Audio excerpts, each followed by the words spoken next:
Friends, ఇప్పుడే అందిన వార్త. లక్కీ ఛాన్స్ ఇచ్చిన సీఎం రేవంత్ రెడ్డి ఎంపీ అభ్యర్థుల పేర్లు ఇవే అంటూ వార్తలు అయితే వస్తున్నాయండి. దీనికి సంబంధించి వివరాలు చెప్పడానికి వీడియో చేయడం జరుగుతుంది. చాలా మంది వీడియోస్ ఉన్నారు కానీ సబ్స్క్రైబ్ చేసుకోవడం మర్చిపోతున్నారండి. దయచేసి ఛానల్ సబ్స్క్రైబ్ చేసుకుని బెల్ ఐకాన్ ఆల్ పైన ట్యాప్ చేయండి. ఇటువంటి ఇంపార్టెంట్ ఇన్ఫర్మేషన్ నోటిఫికేషన్ రూపంలో వస్తుందండి. చూస్తున్నారు కానీ లైక్ చేయడం మర్చిపోతున్నారు. దయచేసి ఛానల్ సబ్స్క్రైబ్ చేసుకోండి, అదేవిధంగా లైక్ చేయండి. ఇన్ఫర్మేషన్ అందరికీ కూడా తెలుస్తుందండి. లోక్సభ ఎన్నికలు సమీపిస్తున్న వేళ కాంగ్రెస్ పార్టీ దూకుడు పెంచింది. కోసిగ్గా సభలో సీఎం రేవంత్ రెడ్డి మహబూబ్నగర్ ఎంపీ అభ్యర్థిగా వంశీ చందర్ రెడ్డి పేరు ఫిక్స్ చేసి దీంతో మిగతా 16 ఎంపీ స్థానాల అభ్యర్థులు ఎవరైనా దానిపైన చర్చ మొదలైంది. మిగతా 16 మంది ఎంపీ అభ్యర్థి స్థానాల ఎంపికకు సంబంధించి కసరత్తును హస్తం పార్టీ స్టార్ట్ చేసింది. ఇప్పటికే టికెట్లు ఆశిస్తూ 309 మంది అప్లై అయితే చేసుకున్నారు. బలమైన నాయకులు లేని చోట ఇతర పార్టీ నుంచి వచ్చే వారికి ప్రియారిటీ ఇవ్వాలని కాంగ్రెస్ భావిస్తుంది.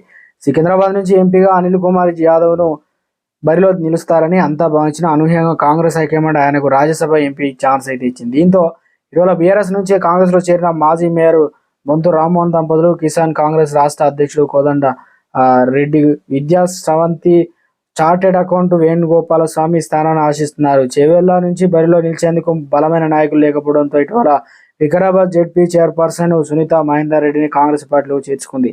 సీఎం రేవంత్ రెడ్డి గతంలో ప్రాతినిధ్యం వహించిన మల్కాజ్గిరి నుంచి హరివర్ధన్ రెడ్డి సిద్ధంగా ఉన్న అంతకంటే బలమైన నాయకుడిని ఆ స్థానాల నుంచి బరిలో దించాలని కాంగ్రెస్ భావిస్తుంది. నల్గొండ నుంచి జానారెడ్డి, దామోదర్ రెడ్డి, కోమటిరెడ్డి కుటుంబ సభ్యులు టికెట్ ఆశిస్తున్నారు. భువనగిరి నుంచి పిసిసి అధ్యక్షుడు చామల కిషన్ రెడ్డి టికెట్ ఆశిస్తున్నారు. ఇప్పటికే ఆయన స్థానికంగా గ్రౌండ్ కూడా ప్రిపేర్ చేసుకుంటున్నారు. ఇదే స్థానం నుంచి బరిలో దించేందుకు కోమటిరెడ్డి రాజగోపాల్ రెడ్డి సతీమణి లక్ష్మి సూర్యపవని రెడ్డి ఇండస్ట్రీలు చూపుతున్నారు. ఇక ఖమ్మం నుంచి పొంగులేటి బట్టి తుమ్మల కుటుంబ సభ్యుల నుంచి టికెట్లు అయితే ఆశిస్తున్నారు. అయితే హైకమాండ్ ఎవరికి ఛాన్స్ ఇస్తున్నా అనేది ఇంట్రెస్ట్ గా మారింది. మిగతా ఎంపీ స్థానాల్లో సైతం కాంగ్రెస్ బలమైన అభ్యర్థులను బరిలో దించేందుకు వ్యూహాలు రచిస్తుంది.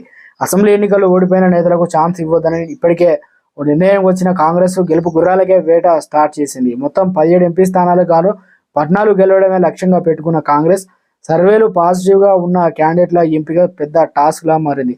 పార్లమెంట్ ఎన్నికల నోటిఫికేషన్ మార్చి 2nd వీక్ లో ఉంటుందని ప్రచారం జరుగుతుండగా ఎంపీ అభ్యర్థుల త్వరలో ఫైనలైజ్ చేసేలా కాంగ్రెస్ పార్టీ వర్క్ చేసింది.